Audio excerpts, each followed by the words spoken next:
Sheila Grossman, Carol Maxson por Fisiopatología. Alteraciones de la salud, conceptos básicos. Novena edición. Presentado a el profesor Guillermo Andrés Castellanos, elaborado por Catherine Tatiana Río Rojas, Enfermería, tercer semestre, septiembre del 2017. Tabla de contenido. Unidad 13. Trastornos de los aparatos genitourinario y reproductor. Estructura y función del aparato genitourinario masculino. 51. Sheila Grossman. Estructura del aparato reproductor masculino. Páginas de la 2457 a la 2465. Desarrollo embrionario, testículos y escroto. Sistema de conductos genitales. Órganos accesorios, pene. Espermatogénesis y control hormonal del funcionamiento del aparato reproductor masculino.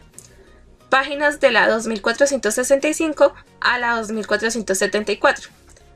Espermatogénesis, control hormonal del funcionamiento del aparato reproductor masculino, testosterona y otras hormonas sexuales masculinas, acción de las hormonas hipotalámicas y adenohipofisiarias, hipogonadismo.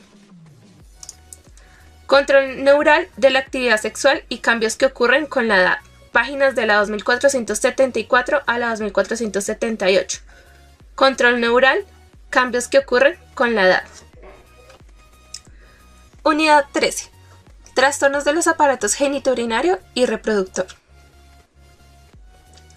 El señor E. Toppers, un afroestadounidense de 57 años, ha padecido hiperplasia prostática benigna por unos 5 años. Su abuelo y un sobrino tuvieron cáncer de próstata. Tiene el antecedente de haber fumado un paquete de cigarrillos durante 20 años hasta hace 15. Sufre hipertensión controlada, diabetes mellitus tipo 2 e hiperlipidemia. El año pasado su índice de masa corporal, entre paréntesis IMC, en kilogramos sobre metros cuadrados, disminuyó de 28 entre paréntesis sobrepeso a 26 entre paréntesis sobrepeso ligero. Ha estado tomando un antagonista adrenérgico alfa 1 para relajar el músculo liso prostático y mejorar el flujo urinario. El año anterior su puntaje del Symptom Score Index del American Urology Association, entre paréntesis AUA, fue de 1 o 2, indicativo de síntomas muy leves. En la actualidad su puntaje de la AUA es de 11, lo cual revela que sus síntomas están afectando su calidad de vida. Se levanta hasta 3 veces en la noche para orinar. Orina con frecuencia durante el día y en ocasiones experimenta incontinencia urgente.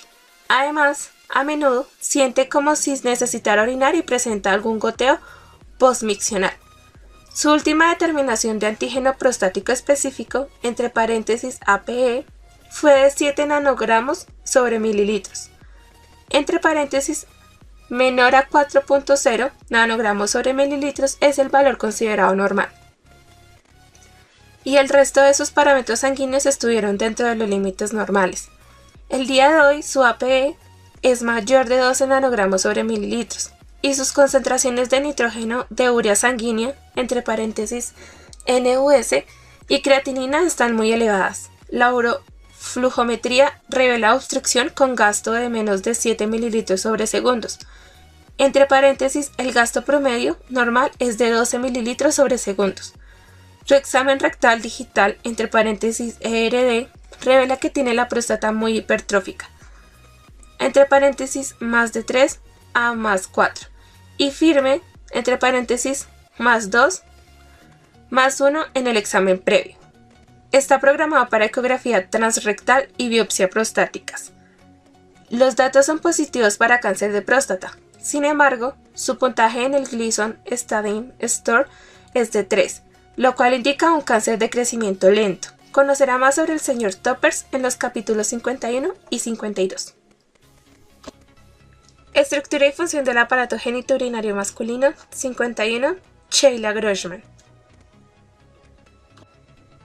El aparato genitourinario masculino comprende gónadas o testículos, conductos genitales, órganos accesorios y pene.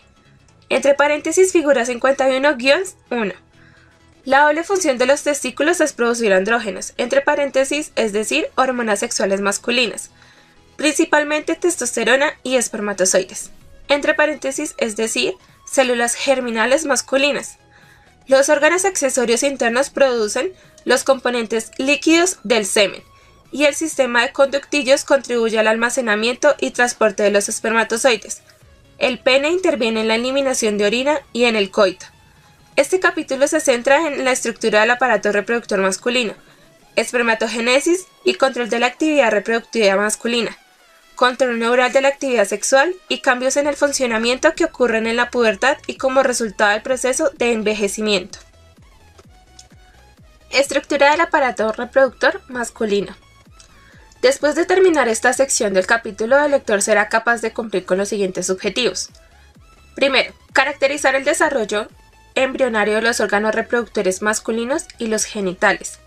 Segundo, describir la estructura y función de testículos, escroto, conductos genitales, órganos accesorios y pene. Desarrollo embrionario. El sexo de una persona es determinado en el momento de la fecundación por los cromosomas sexuales.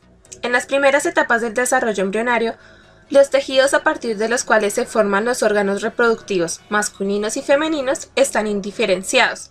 La región o el gen determinante del sexo en el cromosoma y, entre paréntesis, SRY, se localiza en el brazo corto de este cromosoma.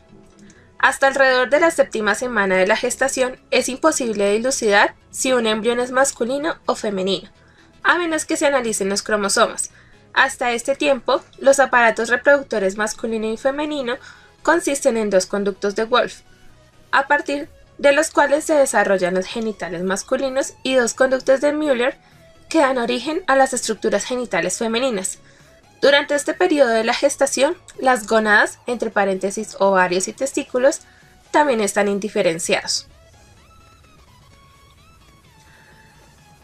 Figura 51-1. Estructuras del aparato reproductor masculino.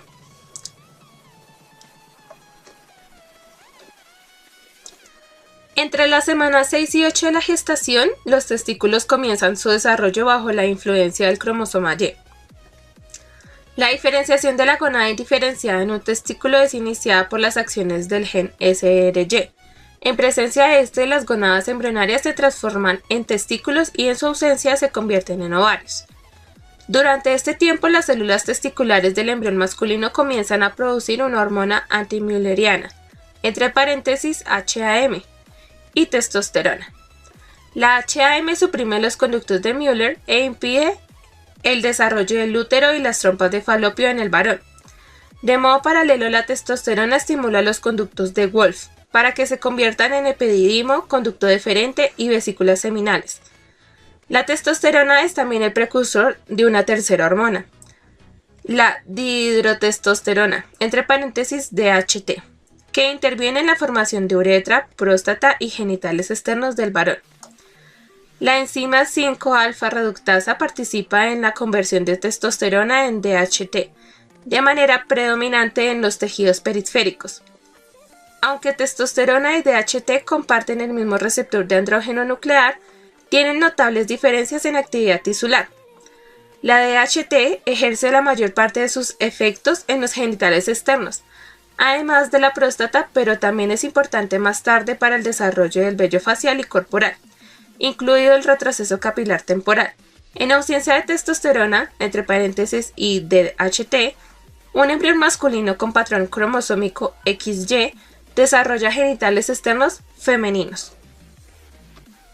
Testículos y escroto. Los testículos o gónadas masculinas son dos estructuras en forma de huevo localizadas fuera de la cavidad abdominal en el escroto. Los testículos del varón adulto tienen unos 15 ml a 25 ml de volumen, entre paréntesis mayor a 4 ml indican el inicio de la pubertad. El 80% de este volumen consiste en células implicadas en la espermatogénesis y el 20% en la producción de testosterona. Desde el punto de vista embriológico, los testículos se desarrollan en la cavidad abdominal y luego descienden por el conducto inguinal hasta una bolsa de peritoneo, abre paréntesis, que se convierte en la túnica vaginal, se cierra paréntesis, en el escroto. El descenso testicular ocurre en dos etapas. La primera abarca de la semana 7 a la 12 de la vida fetal y en ella la HAM se encarga del descenso a la región inguinal. La segunda etapa va de los 7 a 9 meses de vida fetal y en ella la testosterona es la responsable del descenso al escroto. Al descender, los testículos llevan consigo sus arterias, venas, linfáticos, nervios y conductos excretorios. Estas estructuras están envueltas por el músculo cremasteriano y capas de aponeurosis que constituyen el cordón espermático. Después del descenso de los testículos, el conducto inguinal se cierra casi por completo. El que este cierre no ocurra predispone al desarrollo de una hernia inguinal más tarde en la vida.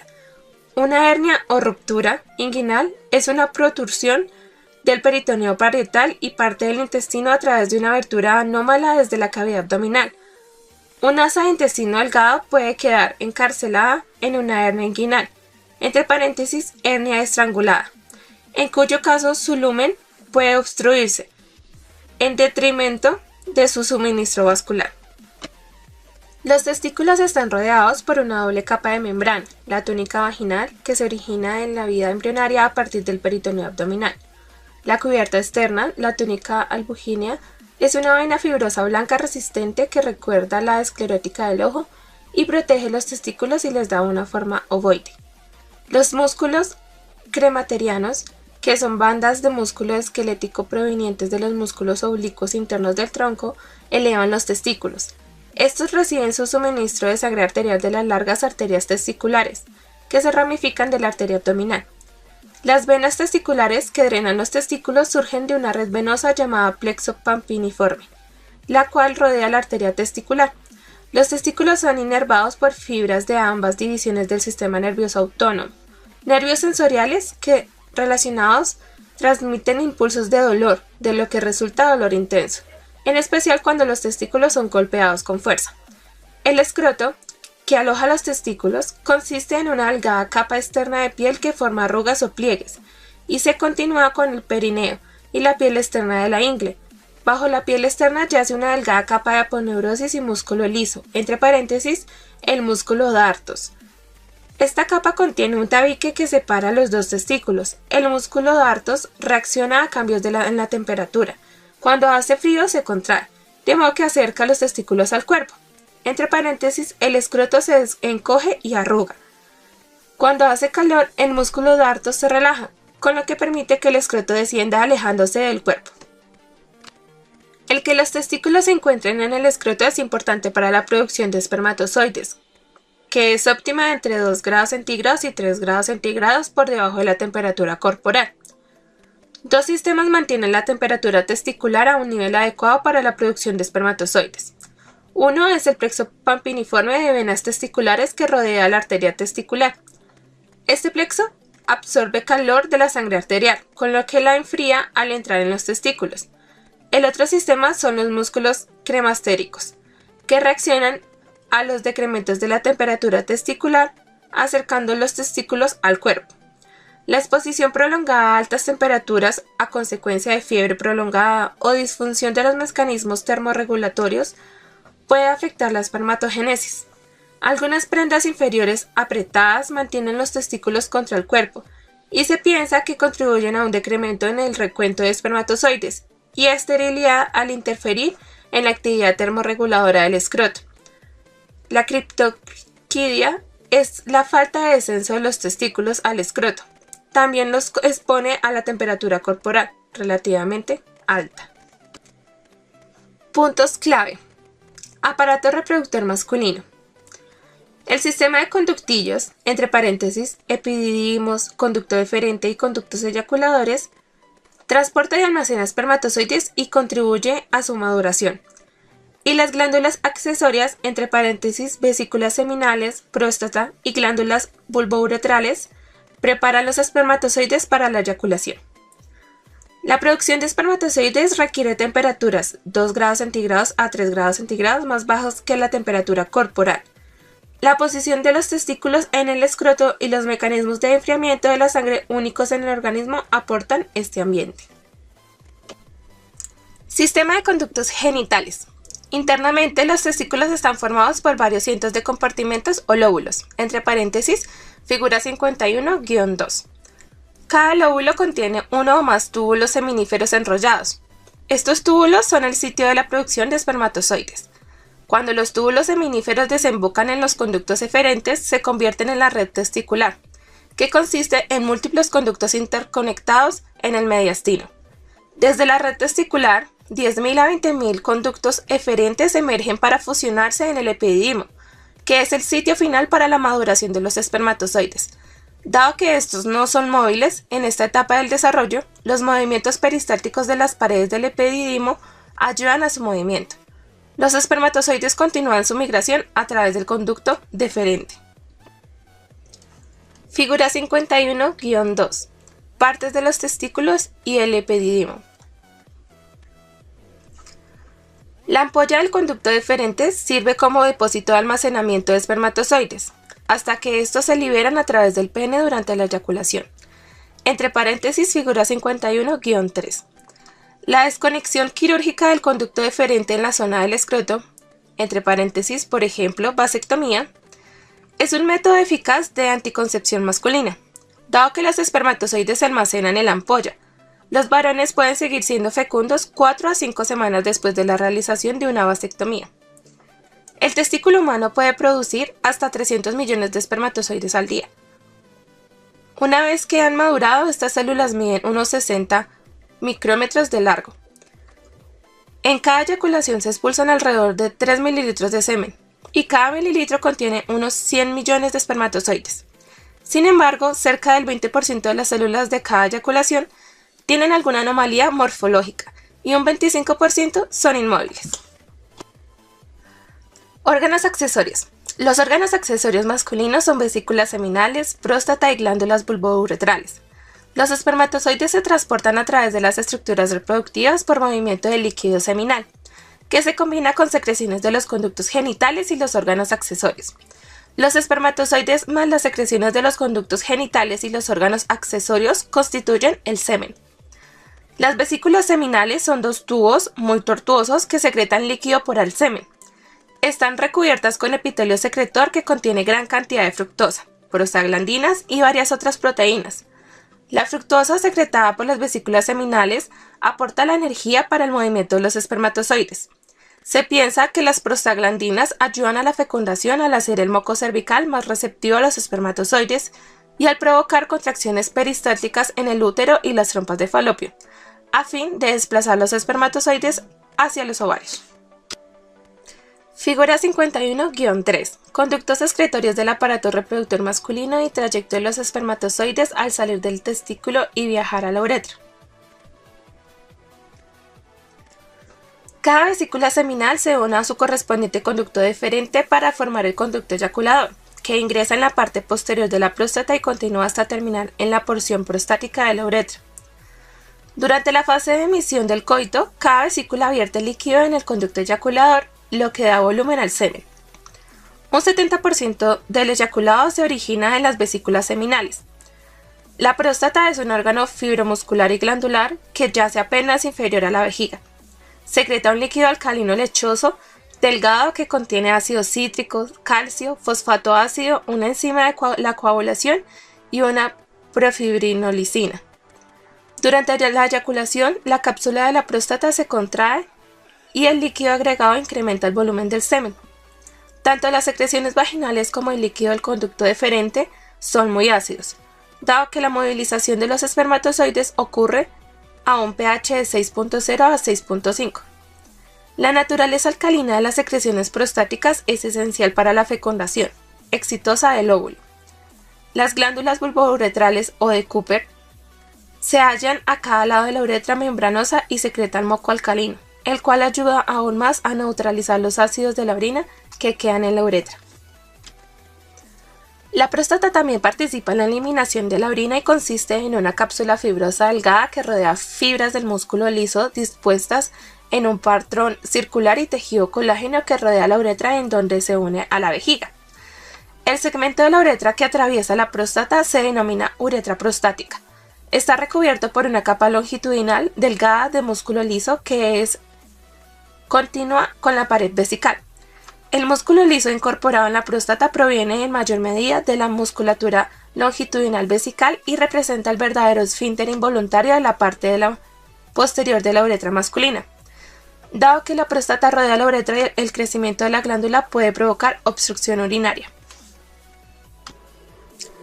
El señor Toppers, presentado al comienzo de la unidad 11, tiene hiperplasia prostática benigna, entre paréntesis HPV, y cáncer de próstata. Padece síntomas de obstrucción, incluido goteo después de orinar y la sensación continua de necesidad de vaciar la vejiga. Más probablemente estos síntomas se deben a crecimiento ulterior de la próstata.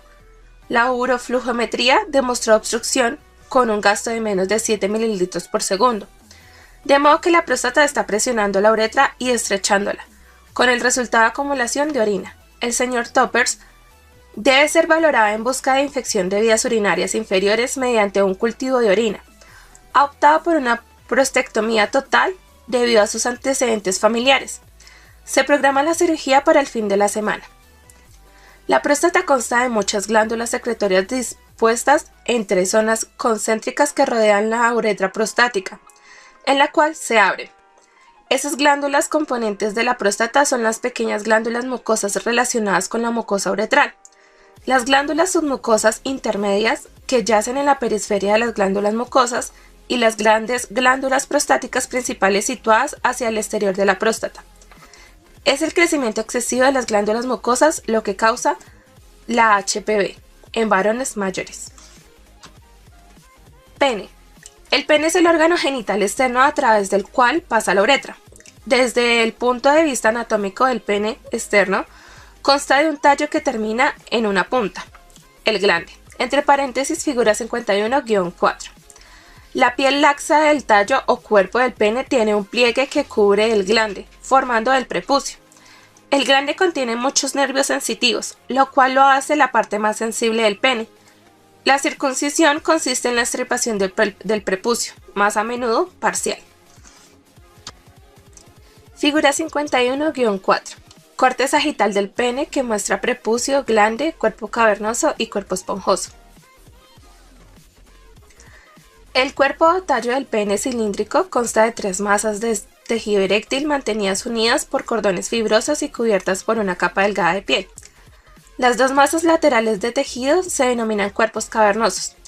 La tercera masa, ventral, es el cuerpo esponjoso, donde se encuentra la parte esponjosa de la uretra. Los cuerpos cavernosos y el cuerpo esponjoso son senos cavernosos que en condiciones normales están relativamente vacíos, pero se hinchan con sangre durante la erección peniana. En resumen, el aparato reproductor masculino consiste en un par de gónadas, entre paréntesis los testículos, un sistema de conductos excretorios, entre paréntesis túbulos seminíferos y conductos eferentes, los órganos accesorios, entre paréntesis epidídimo, vesículas seminales, próstata y glándulas de Cooper, y el pene. El sexo de una persona es determinado por los cromosomas sexuales en el momento de la fecundación. Durante la 7ª semana de la gestación, el patrón cromosómico XY y el gen SRY en el embrión masculino son responsables del desarrollo de los testículos, con la ulterior producción de HAM y testosterona. Ocurre el desarrollo de las estructuras genitales masculinas internas y externas. Antes de este periodo de desarrollo embrionario, los tejidos a partir de los cuales se generan las estructuras reproductivas y masculinas y femeninas están inferenciados. En ausencia de producción de testosterona, entre paréntesis, y su derivado DHT, el embrión masculino con patrón cromosómico XY desarrolla genitales externos femeninos. Espermatogénesis y control hormonal del funcionamiento del aparato reproductor masculino. Después de terminar esta sección del capítulo, el lector será capaz de cumplir con los siguientes objetivos: describir el proceso de la espermatogénesis, enunciar las funciones de la testosterona, trazar un diagrama que ilustre la secreción, el sitio de acción y el control de realimentación de gonadoliberina, hormona luteinizante, hormona fólico-estimulante e inhibina. Durante la niñez, las gónadas permanecen en esencia inactivas. En la pubertad, las gónadas masculinas y los testículos comienzan a madurar y a realizar la espermatogénesis y la producción de hormonas. Hacia los 10 años u 11 años de edad, la hipófisis o lóbulo anterior de la hipófisis, bajo el control del hipotálamo, comienza a secretar las gonadotropinas que estimulan el funcionamiento testicular y hacen que las células de Leydig intersticiales empiecen a producir testosterona. Más o menos al mismo tiempo, la estimulación hormonal induce la actividad mitótica de las células germinales que se transforman en espermatozoides. Una vez que ha comenzado la maduración celular, Los testículos empiezan a crecer con rapidez a la par que los túbulos individuales. La maduración completa y la espermatogénesis suelen alcanzarse hacia los 15 años o 16 años de edad. Espermatogénesis. El término espermatogénesis se refiere a la generación de espermatozoides. Comienza a una edad promedio de 13 años y continúa durante los años reproductivos de la vida de un varón. La espermatogénesis ocurre en los túbulos seminíferos de los testículos, entre paréntesis figura 51-2. Estos túbulos, si se situaran de extremo a extremo, medirían unos 250 metros. La capa externa de los túbulos seminíferos consta de tejido conectivo y músculo liso. El recubrimiento interno consiste en células de Sertoli, tachonadas de espermatozoides en diversas etapas del desarrollo, entre paréntesis figura 51-5a. Las células de Sertoli secretan un líquido especial que contiene nutrimentos para bañar y nutrir las células germinales inmaduras. Proporcionan enzimas digestivas que participan en la espermiación, entre paréntesis, es decir, la conversión de los espermatocitos en espermatozoides. Y se piensa que intervienen en la modelación de la cabeza y la cola de los espermatozoides. Las células de Sertoli también secretan varias hormonas, como HAM, la cual es secretada por los testículos a lo largo de la vida fetal para inhibir el desarrollo de las trompas de falopio. Estradiol, principal hormona sexual feminizante y que al parecer se requiere en el varón para la espermatogénesis, e inhibina, que controla el funcionamiento de las células de Sertoli a través de retroinhibición de la hormona foliculoestimulante, entre paréntesis HFE, de la hipófisis. Para que ocurra la espermatogénesis, la HFE se une a unos receptores específicos de las células de Sertoli. También se requiere una alta concentración de testosterona intratesticular.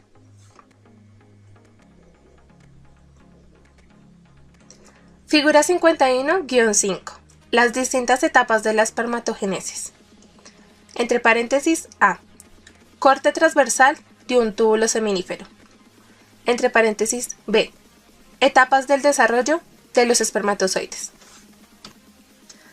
En la primera etapa de la espermatogénesis, pequeñas células germinales diploides no especializadas inmediatamente adyacentes a la pared tubular, llamadas espermatogonios, experimentan división mitótica rápida y constituyen una fuente continua de nuevas células germinales.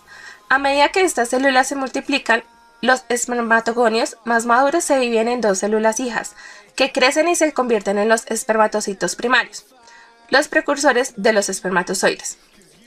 En el transcurso de varias semanas, los espermatocitos primarios grandes se dividen por un proceso llamado meiosis, para formar dos espermatocitos secundarios más pequeños.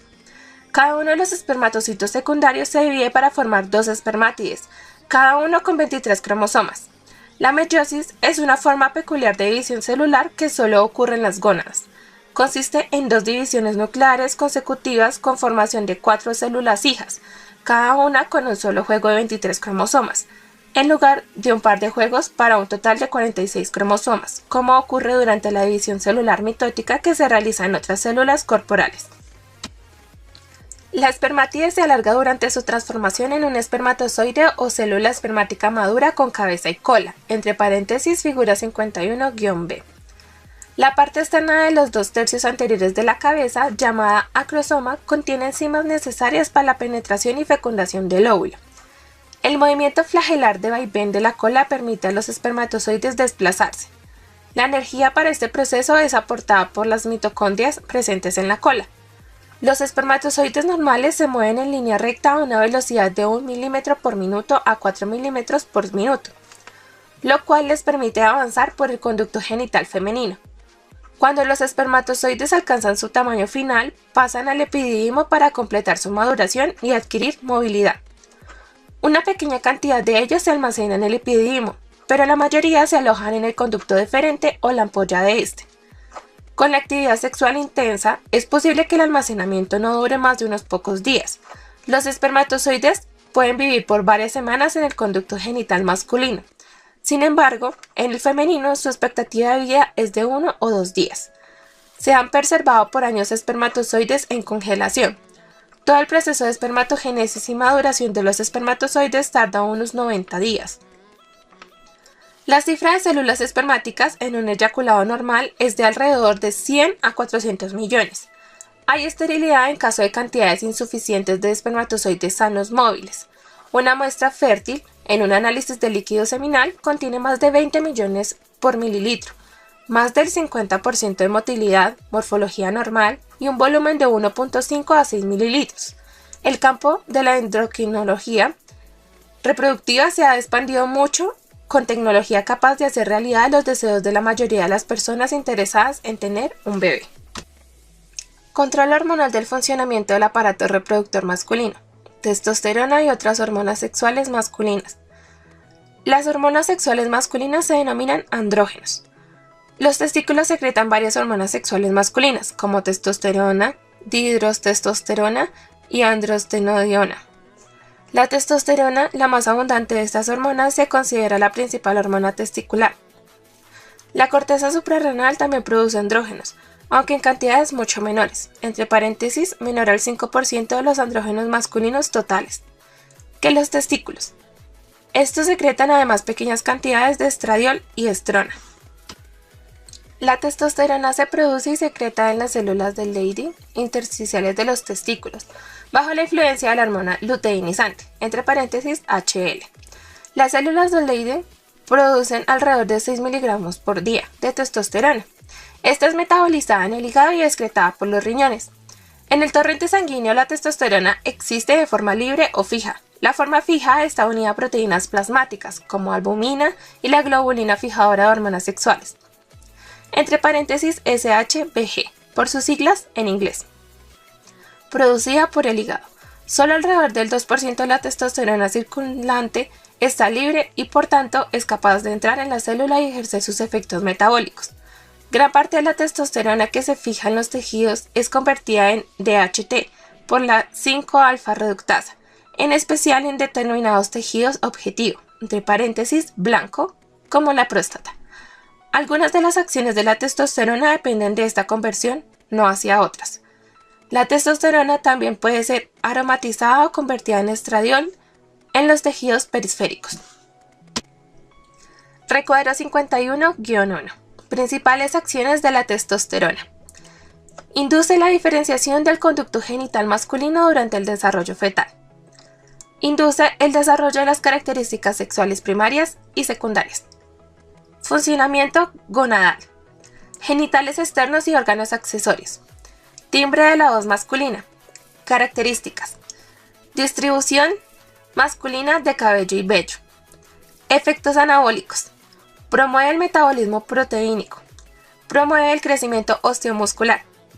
Influye en la distribución de la grasa subcutánea. Promueve la espermatogénesis, entre paréntesis, en túbulos imprimados por HFE, y la maduración de los espermatozoides. Estimula la eritropoyesis.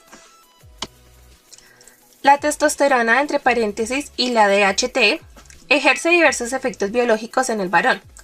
Entre paréntesis, recuadro 51-1.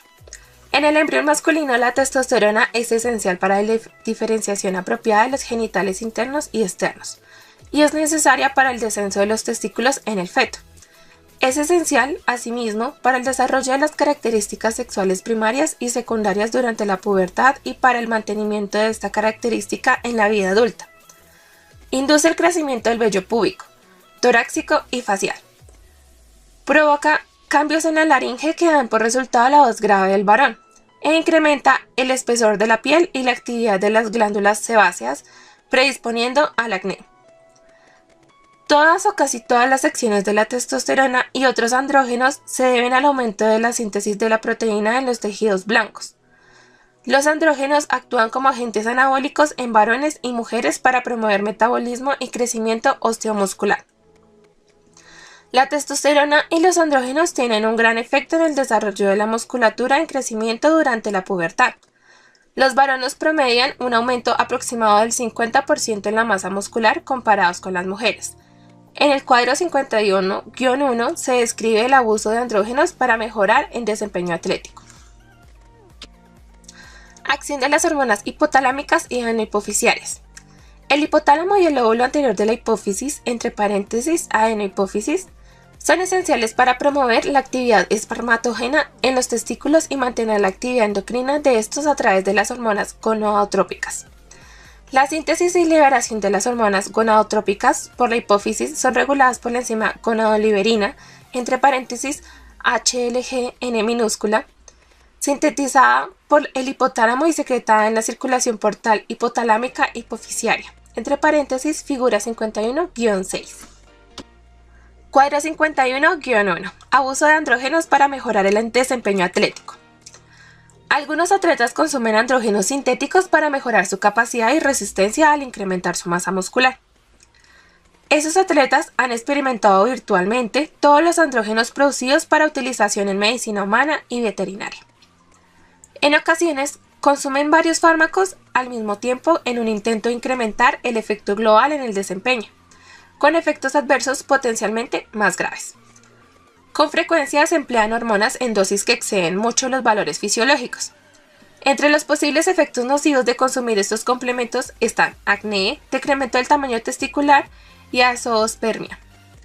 Los efectos perjudiciales pueden persistir por meses después de que han cesado el consumo de los fármacos, según el tipo y la dosis administrada. Dado que la testosterona puede aromatizarse a estradiol en los tejidos periféricos, los andrógenos también pueden provocar ginecomastía, entre paréntesis crecimiento mamario. La hipófisis secreta dos hormonas gonadotrópicas, HFE y HL. La producción de testosterona por las células de Leydig intersticiales es regulada por la HL, entre paréntesis figura 51-6. La HFE se une de manera selectiva a las células de Sertoli que rodean los túbulos seminíferos, donde interviene en el inicio de la espermatogénesis. Bajo la influencia de la HFE, las células de Sertoli producen proteína fijadora de andrógeno, activador de plasminógeno e inhibina. La proteína fijadora de andrógeno se une a testosterona y actúa como transportador de esta en las células de Sertoli y como sitio de almacenamiento de dicha hormona. Aunque la HFE es necesaria para el inicio de la espermatogénesis, la maduración completa de los espermatozoides requiere testosterona. Entre paréntesis, la concentración intratesticular de esta es 100 veces el valor sérico. La proteína fijadora de andrógeno también actúa como transportador de testosterona de los testículos al epidimio. El activador de plasminógeno, que convierte plasminógeno en plasmina, interviene en la separación final de los espermatozoides maduros de las células de Sertoli. Los valores circulantes de las hormonas gonadotrópicas son regulados mediante la realimentación negativa por la testosterona. Las concentraciones elevadas de esta suprimen la secreción de HL a través de una acción directa sobre la hipófisis y un efecto inhibitorio en el hipotálamo. Se piensa que la HFE es inhibida por una sustancia llamada inhibina, producida por las células de Sertoli. La inhibina suprime la liberación de HFE desde la hipófisis. Las hormonas gonadotrópicas hipofisiarias y las células de Sertoli en los testículos forman un ciclo de realimentación negativa clásico en el cual la HFE estimula la inhibina y esta suprime la HFE.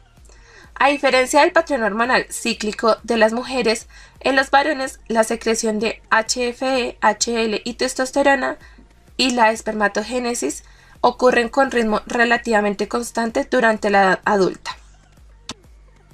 Figura 51-6. Control por realimentación hipotalámico hipofisiario de la espermatogénesis y la concentración de testosterona en el varón. Entre paréntesis, HFE, hormona folicoestimulante. HLG, N minúscula, gonadoliberina. HL, hormona luteinizante. Hipogonadismo. El hipogonadismo puede ser primario, entre paréntesis, insuficiencia testicular por un problema en los testículos, o secundario, entre paréntesis, insuficiencia debido a la falta de estimulación por gonadotropinas, HL y HFE, hipofisiales. También ocurre hipogonadismo terciario y es debido a falta de estímulo para la secreción de HL y HFE por la hipófisis, a causa de escasa o nula secreción de HLG N minúscula por el hipotálamo.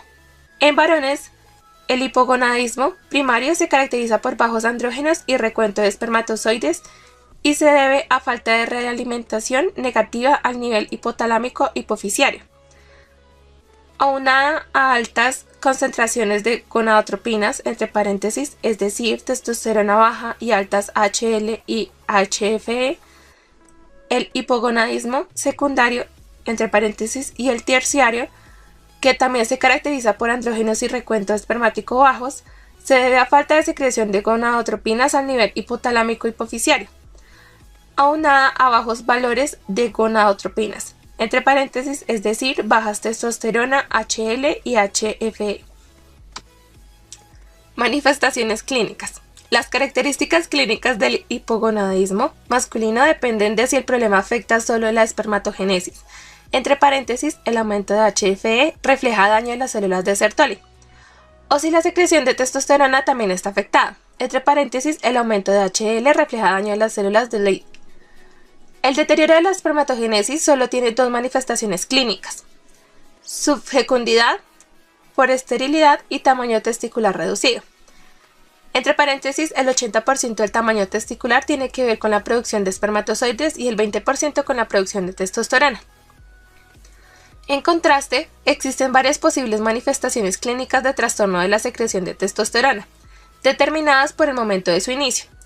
El inicio en la edad adulta se relaciona con fatiga, depresión, decremento de la libido, disfunción eréctil, entre paréntesis DE, pérdida de características sexuales secundarias, cambios en la composición corporal, entre paréntesis incluidos pérdida de masa muscular y aumento de la grasa, y decremento de la densidad ósea u osteoporosis. Cuando se diagnostica hipogonadismo, el médico debe proceder de manera exhaustiva con un examen cardiovascular detallado, dado que el hipogonadismo junto con DE y DM tipo 2 es un predictor de enfermedad cardíaca. Resulta más desafiante identificar la etiología correcta y la fisiopatología completa del hipogonadismo en adolescentes. Sin embargo, existen múltiples opciones terapéuticas para inducir la pubertad y tratar los síntomas de hipogonadismo en este grupo de edad. Diagnóstico. Para el diagnóstico de hipogonadismo se requiere la medición de las concentraciones totales de testosterona, entre paréntesis, idealmente a las 8 am cuando el nivel de testosterona es máximo. En el varón ambulatorio. Si la concentración inicial de testosterona total es baja, el diagnóstico de hipogonadismo debe confirmarse con una nueva medición de testosterona total o una de testosterona libre, entre paréntesis biodisponible. Una vez que se establece el diagnóstico de hipogonadismo, también deben medirse los valores de HL y HFE. Un valor ulterior alto de HL y HFE indica hipogonadismo primario, entre paréntesis hipogonadismo hipergonadotrópico, y uno bajo o inapropiadamente normal, hipogonadismo secundario o terciario, entre paréntesis hipogonadismo hipogonadotrópico. En ambos tipos de hipogonadismo debe considerarse el análisis del líquido seminal si existen preocupaciones acerca de la fecundidad. En varones con la forma hipogonadotrópica deben valorarse otras hormonas hipoficiarias y realizarse imágenes por resonancia magnética de la hipófisis. En casos de la variante hipogonadotrópica, tal vez esté indicado un análisis del cariotipo, entre paréntesis análisis cromosómico. Dado que el síndrome de Klinefelter es el defecto cromosómico más común relacionado con hipogonadismo masculino. El cariotipo habitual es 47XXY, aunque puede haber mosaicismo o variantes con fenotipo similar. El varón normal es 46XY y la mujer normal 46XX. Los valores con síndrome de Klinefelter de manera característica tienen testículos firmes pequeños, a diferencia de lo que ocurre en muchos otros casos de hipogonadismo, en que la consistencia testicular es blanda. En el recuadro 51.2 se enumeran otras causas comunes de hipogonadismo primario. Recuadro 51-2. Causas comunes de insuficiencia gonadal primaria. Defectos cromosómicos, entre paréntesis, por ejemplo, síndrome de Klinefelter. Trastornos de la biosíntesis de andrógenos. Criptorquidia. Fármacos alquilantes y antineoplásicos. Otros fármacos, entre paréntesis, Por ejemplo, ketoconazol y glucocorticoides. Infecciones. Orquitis por paperas. Entre paréntesis, la insuficiencia gonadal es una manifestación mucho más común cuando ocurren paperas después de la pubertad.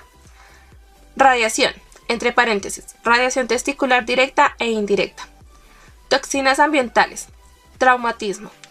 Torsión testicular. Lesión autoinmunitaria. Enfermedades sistémicas crónicas. Entre paréntesis, muchas pueden causar hipogonadismo primario y secundario. Por ejemplo, cirrosis, hemocromatosis, insuficiencia renal crónica, SIDA. Idiopáticas. Tratamiento. La testosterona como tratamiento para la insuficiencia de andrógenos solo debe administrarse a varones con hipogonadismo confirmado, por una concentración sérica de testosterona claramente subnormal. El principal objetivo del tratamiento con testosterona es restaurar los valores séricos en el intervalo normal, teniendo presentes los riesgos y beneficios, en especial en el caso de varones con diagnóstico o riesgo de HPV, cáncer de próstata o ambos. En resumen, el funcionamiento del aparato reproductor masculino está bajo el control por realimentación negativa del hipotálamo y las hormonas gonadotrópicas adenohipofisiarias, HFE y HL. La espermatogénesis es iniciada por la HFE y la producción de testosterona es regulada por la HL. La testosterona, principal hormona sexual masculina, es producida por las células de Leydig intersticiales en los testículos. Además de participar en la diferenciación de los genitales internos y externos del embrión masculino, la testosterona es esencial para el desarrollo de las características masculinas secundarias durante la pubertad, el mantenimiento de estas características durante la vida adulta y la maduración de los espermatozoides. El hipogonadismo es el decremento de la actividad testicular. Puede ser primario, originado por los testículos, secundario debido a la falta de estimulación por las gonadotropinas hipofisiarias, entre paréntesis HL y HFE, o terciario a causa de secreción baja o nula de HLG en minúscula desde el hipotálamo. Control neural de la actividad sexual y cambios que ocurren con la edad. Después de terminar esta sección del capítulo, el lector será capaz de cumplir con los siguientes objetivos. Describir el control de erección, emisión y eyaculación por los sistemas nerviosos autónomo y no autónomo. Describir los cambios que ocurren con la edad en el aparato reproductor masculino. En el varón, las etapas del acto sexual son erección, emisión, eyaculación y descongestión. La fisiología del acto sexual implica una compleja interacción entre reflejos de la médula espinal, centros neurales superiores, el aparato vascular y el sistema endocrino. Control neural. La fuente más importante de estimulación de impulsos para que el varón inicie el acto sexual es el glande del pene, que contiene un sistema sensitivo altamente organizado. Impulsos aferentes que provienen de receptores sensoriales en el glande pasan por el nervio pudendo hacia fibras ascendentes en la médula espinal vía el plexo sacro. La estimulación de otras zonas perineales, como epitelio anal, escroto y testículos, pueden transmitir señales a centros encefálicos superiores, como el sistema límbico y la corteza cerebral a través de la médula espinal, lo que contribuye a la excitación sexual. El componente psíquico de la estimulación sexual, como los pensamientos del tema sexual, pueden causar erección y eyaculación, aunque la participación de la psique y de centros superiores contribuye al acto sexual. No se le requiere para el desempeño sexual. La estimulación de los genitales puede inducir erección y eyaculación en algunos varones con sección completa de la médula espinal. La erección requiere la desviación de sangre hacia el cuerpo cavernoso. Esta es controlada por los sistemas simpático, parasimpático y no adrenérgico, no colinérgico. Entre paréntesis, NANC. El óxido nítrico es el mediador NANC, liberado localmente que produce relajación del músculo liso vascular.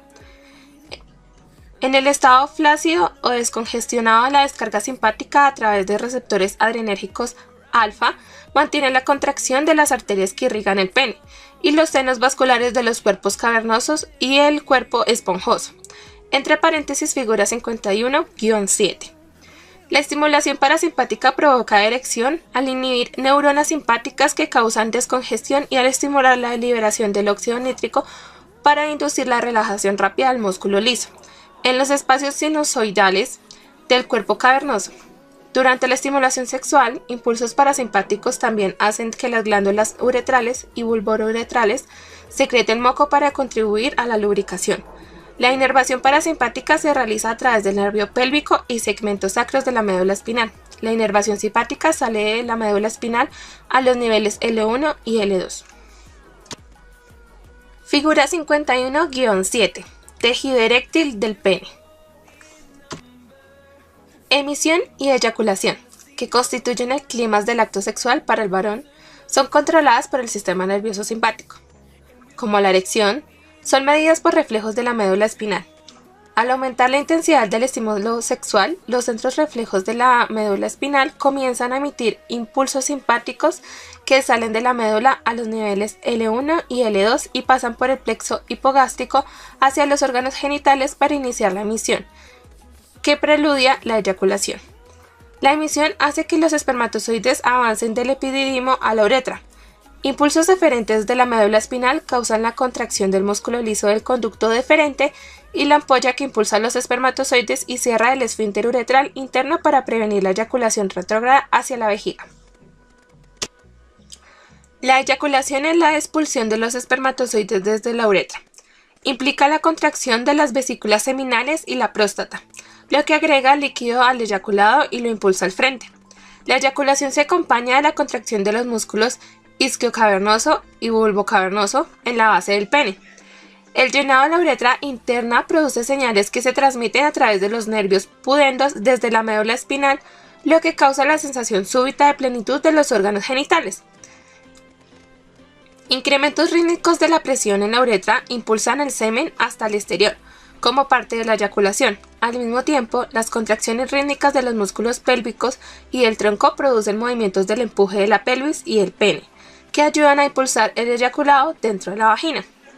El periodo de emisión y eyaculación se llama orgasmo masculino. Después de la eyaculación, la erección cesa en 1 minuto a 2 minutos. Un varón suele eyacular unos 2 mililitros a 5 mililitros de semen, según la frecuencia del coito. La cantidad disminuye con la eyaculación frecuente y puede aumentar en un factor de 2 a 4 veces la normal durante periodos de abstinencia. El semen que se eyacula es alrededor del 98% líquido y el 2% espermatozoides. Cambios que ocurren con la edad. Como otros aparatos y sistemas, el aparato reproductor masculino sufre cambios degenerativos resultantes del proceso de envejecimiento. Se hace menos eficiente con la edad. La disminución de la eficiencia fisiológica de la actividad reproductiva masculina es gradual y afecta al sistema endocrino y los aparatos circulatorio y neuromuscular. Comparados con los notables cambios fisiológicos que ocurren en las mujeres al envejecer, en el varón, esos cambios son más graduales y menos drásticos. Las insuficiencias gonadal y reproductiva no suelen relacionarse de manera directa con el envejecimiento, porque un varón sigue siendo fecundo a edad avanzada. Se sabe de varones de 80 y 90 años que han procreado. Cuando el varón envejece, su aparato reproductor cambia de manera cuantitativa en estructura y funcionamiento respecto al de un varón más joven. Las concentraciones de hormonas sexuales masculinas, en particular testosterona, disminuyen con la edad, pero el ritmo varía de un varón a otro y es afectado por múltiples variables. A partir de los 25 a 30 años de edad, en varones sanos, no obesos, las concentraciones de testosterona disminuyen de manera gradual a un ritmo aproximado del 10% por década. Se ha utilizado el término andropausia para describir un grupo mal definido de síntomas en varones en envejecimiento, por lo general mayores de 50 años, que tienen algún grado de hipogonadismo relacionado. La existencia y los efectos de la andropausia tienen importantes implicaciones de salud pública dada la cantidad actual de varones mayores de 65 años y dado que se espera que esa cantidad se duplique en los próximos 30 años. Las hormonas sexuales intervienen en la estructura y el funcionamiento del aparato reproductor y otros aparatos y sistemas desde la concepción hasta la vejez. Afectan síntesis de proteínas, equilibrio de sales y agua, crecimiento óseo y funcionamiento cardiovascular. Las concentraciones bajas de testosterona tienen un efecto aterógeno que tal vez participe en la etiología de la mayor incidencia de enfermedad cardiovascular en varones con insuficiencia de andrógenos y afectan energía sexual, fuerza muscular y tejidos genitales. Los testículos se hacen más pequeños y pierden firmeza. Los túbulos seminíferos que producen espermatozoides se engrosan e inician un proceso degenerativo que al final inhibe la producción de espermatozoides, con el resultado de disminución de la cantidad de estos que son viables. La próstata crece y sus contracciones se hacen más débiles. La fuerza de la eyaculación decrece debido a pérdida de volumen y viscosidad del líquido seminal. La vesícula seminal cambia poco de la niñez a la pubertad. Los aumentos pubertales en la capacidad de la glándula persisten durante la edad adulta y declinan después de los 60 años. Después de esta edad, las paredes de las vesículas seminales se adelgazan, el epitelio se encoge y la capa muscular es sustituida por un tejido conectivo. Los cambios del pene con la edad consisten en cambios fibróticos de las trabéculas del cuerpo cavernoso esponjoso, con cambios escleróticos progresivos en arterias y venas. Los cambios escleróticos también continúan en los cuerpos cavernosos. El trastorno se hace generalizado en los varones de 55 a 60 años. La disfunción eréctil es común en varones mayores con diabetes mellitus tipo 2, enfermedad cardiovascular e hiperlipidemia. El término disfunción eréctil ha reemplazado casi del todo al de impotencia. Se define como la incapacidad persistente de lograr y mantener una erección suficiente para permitir el coito satisfactorio. El envejecimiento es un factor etiológico importante en este trastorno. Las enfermedades que acompañan el envejecimiento pueden incidir de manera directa en los funcionamientos reproductivo masculino. Diversos trastornos cardiovasculares, respiratorios, hormonales, neurológicos y hematológicos pueden ser la causa de impotencia secundaria.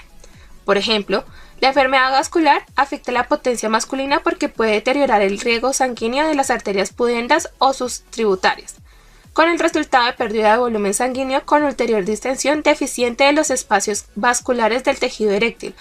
Otras enfermedades que afectan la potencia son hipertensión, diabetes, cardiopatía y cánceres de los órganos reproductivos.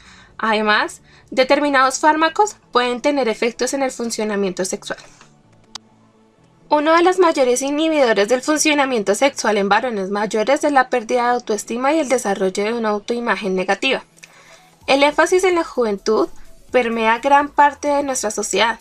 La imagen de éxito de un varón a menudo implica cualidades de masculinidad y atractivo sexual. Cuando se les interroga sobre el éxito, los varones mencionan a menudo factores como trabajo, manejo apropiado del dinero, participación en deportes u otras actividades, discusión de política o acontecimientos mundiales, orientación de personas más jóvenes y atractivo para las mujeres.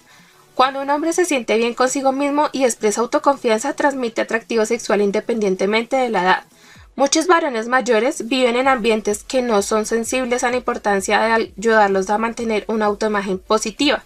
El cese prematuro de las actividades constructoras de autoestima mencionadas puede contribuir a la pérdida de la libido y la emoción por la vida en el adulto mayor. La testosterona y otros andrógenos sintéticos pueden utilizarse en varones mayores con baja concentración confirmada de andrógenos para mejorar la fuerza muscular y el vigor.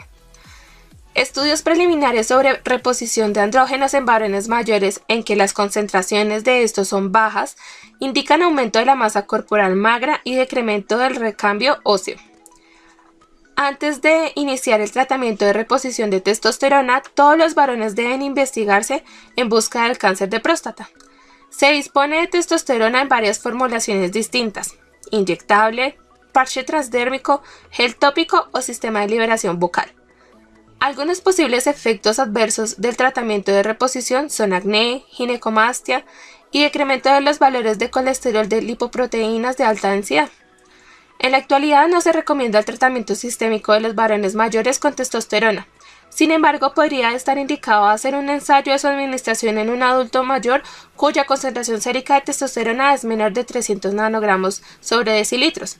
Entre paréntesis, aunque algunos consideran que debe ser aún menor, es decir, menor a 200 nanogramos sobre decilitros, y que tiene manifestaciones de insuficiencia de testosterona. Si se emprende el tratamiento, debe investigarse antes al paciente y vigilarse durante el tratamiento en busca de indicios de enfermedades dependientes de testosterona. En resumen, el coito implica erección, emisión, eyaculación y descongestión. En la fisiología de estos procesos interviene una compleja interacción entre reflejos de la médula espinal de mediación neurovegetativa, centros neurales superiores y el sistema vascular. La erección es mediada por el sistema nervioso parasimpático, mientras que emisión y eyaculación son mediados por el sistema nervioso simpático.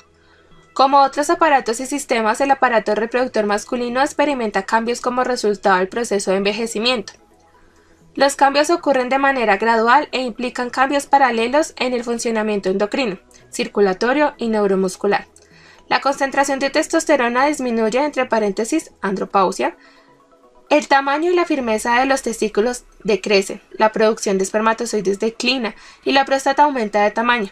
Suelen reducirse la frecuencia del coito, la intensidad de la sensación, la rapidez con que se alcanza la erección y la fuerza de la eyaculación. Sin embargo, los pensamientos, el interés y la actividad sexual, por lo común, continúan hasta una edad avanzada. Ejercicios de revisión. Primero, en ausencia del gen SRY en el cromosoma Y, un embrión con genotipo XY desarrollará genitales femeninos. 2. Los varones que se han sometido a vasectomía con frecuencia siguen siendo fecundos por 4 a 5 semanas después de una intervención. 3. Un varón de 55 años acude con diversos síntomas vagos, entre paréntesis, fatiga, depresión. En la exploración se observa que tiene testículos pequeños, entre paréntesis 8 milímetros ambos, ginecomastia notable y vello corporal escaso. Es obeso, entre paréntesis, peso de 122 kilogramos, índice de masa corporal de 34-2. Las investigaciones revelan testosterona baja y gonadotropina, entre paréntesis HL y HFE, elevadas. ¿Cuál diagnóstico endocrinológico se relaciona con este fenotipo y estas manifestaciones bioquímicas?